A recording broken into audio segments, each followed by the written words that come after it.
Welcome ulit mga ka-angels. Nandito naman po tayo. Trabaho ulit. Ang gagawin po natin, aalisin po natin itong valve cover para mag-check natin yung valve clearance nya. Ayan, umpisahan na natin mga ka-angels. Alisin muna natin itong air cleaner.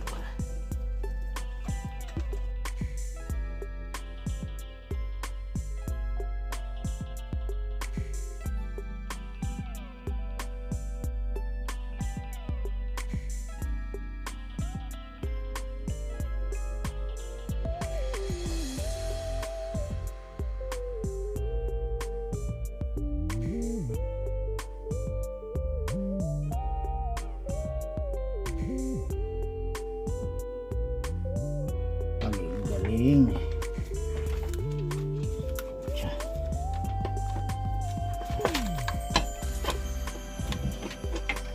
Ayan. Simulan natin itong mga spark plug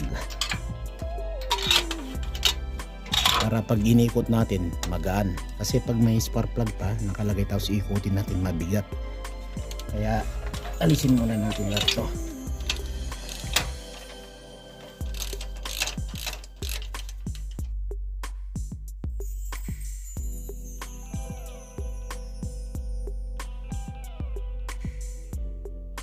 Yan. Ayos pa oh. Puting-puti ah. I-adjust lang natin yung clearance mga ka-angels.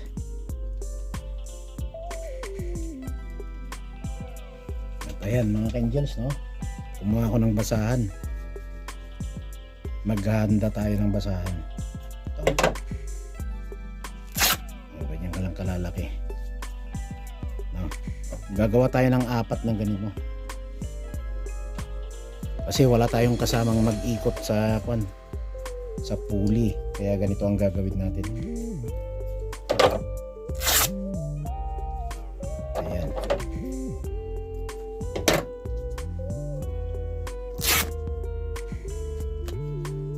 Tapos ang gagawin natin dito mga ka-angels, babasahin natin ng konting tubig.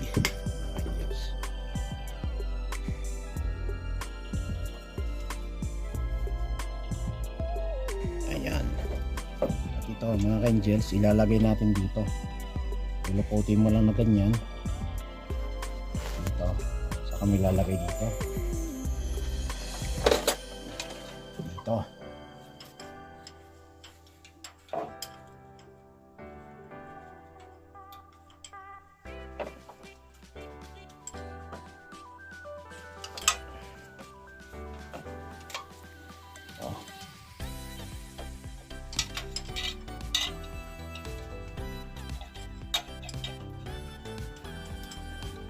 Para makikita natin yung magbubukas na valvula dito. Iikutin mamaya yung camshaft ay yung crankshaft para kung ano yung puputok dito. Siyempre makikita natin kung anong number. Hindi na tayo mahihirapan. Basta ganito lang gawin ninyo mga ka-angels. Ito yung old school na ginagamit natin noon pag nagkakon po tayo ng clearance ng valvula, para malaman natin kung anong firing order ng yung motor na gagawin natin.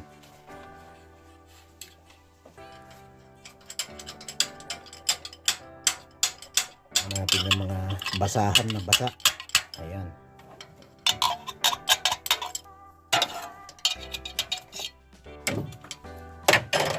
Ilagay na natin yan guys. Ayan, nandun na silang lahat, no? Ngayon iikutin natin yung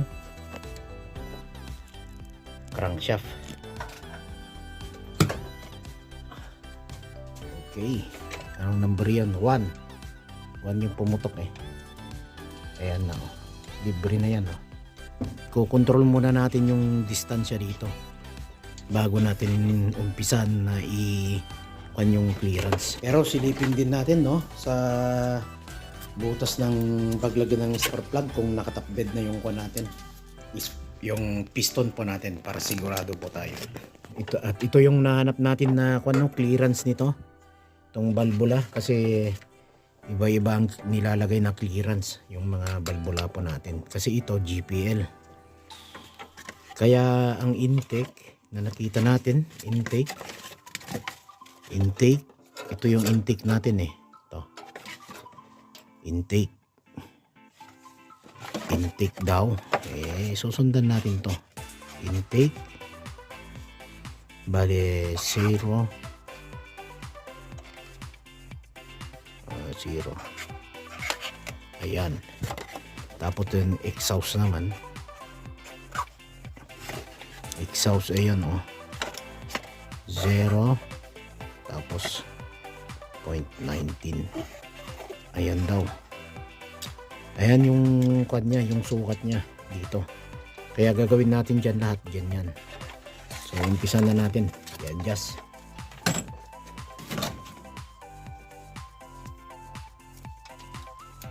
Dito ayos na to.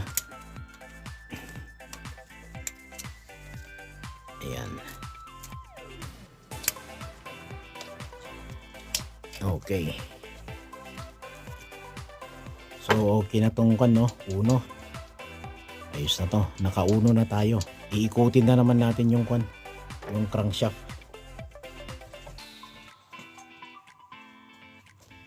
Ito, mga ka-angels, ikutin na natin. Maririnig natin doon sa taas kung ano yung puputok. Ayun, ayun guys. Kaya dito tayo sa 3. Ayan o. Medyo mahigpit to ah.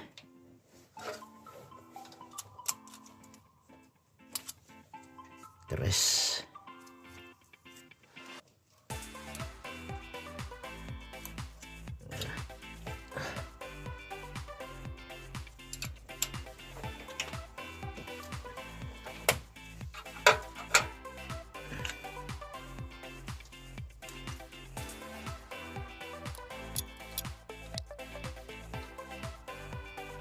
Ayan.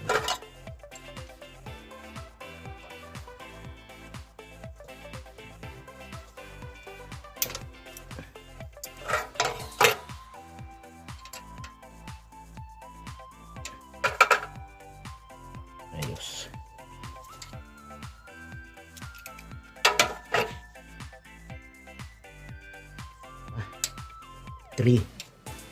Tres na yung pumutok. Kutin na naman natin yung camshaft. Tignan natin kung puputok yan.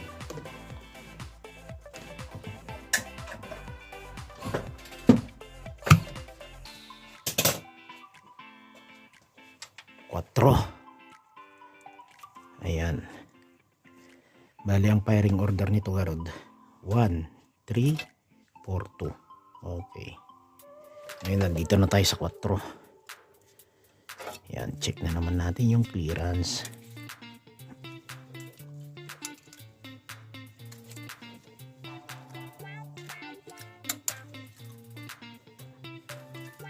Ito ayos lang ah. Ito okay.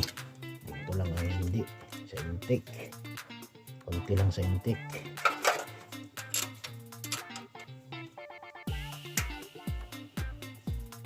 Okay.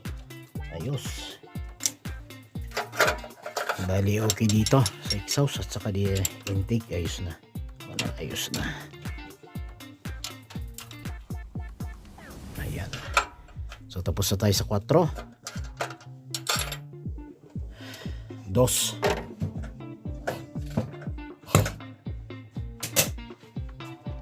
Ayun. 2 nga. Ayan. Oh. Last na to. 2.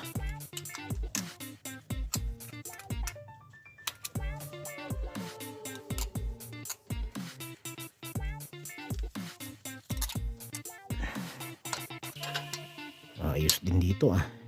Sa exhaust, posto. Intake lang. Konting kon lang sa intake.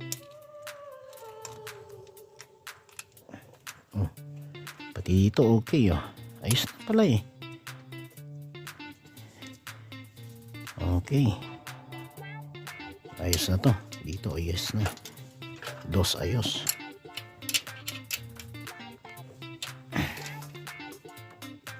Okay. Ikot natin. Huli yan. Dito.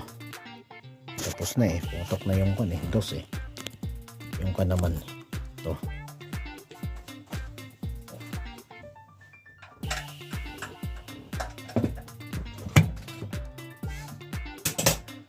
Okay. Oh, ayos na yung uno. Uno.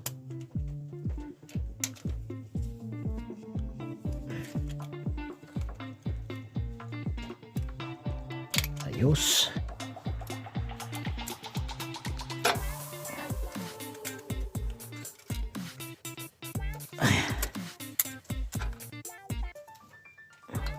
Okay. Ayan. Ayos na yung tupi natin mga ka-angels. Sob-sob. At least na check na natin dyan. Ayos na lahat. Ngayon ang gagawin lang natin, higpitan na lang natin. Check natin yung mga higpit niya. Ayan.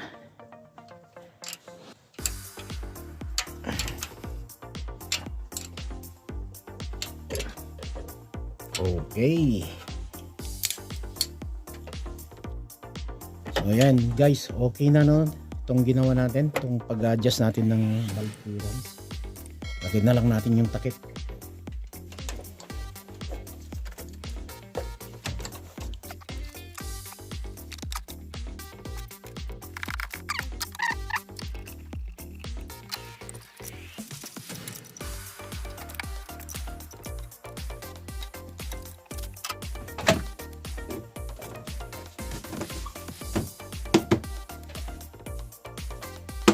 O yan mga ka-angels, tapos na naman po tayo sa pagkukon natin ng valvula, pagkukontrol. Tapos na. So ito na yung in-adjust natin ng kwan, no? Yung mga valvula. Ayan, medyo tahimik na oh.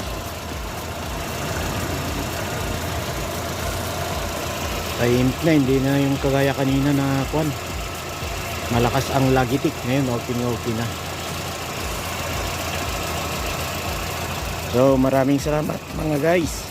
Dito naman po tayo maghiwalay-hiwalay at sa susunod po ulit. Thank you po.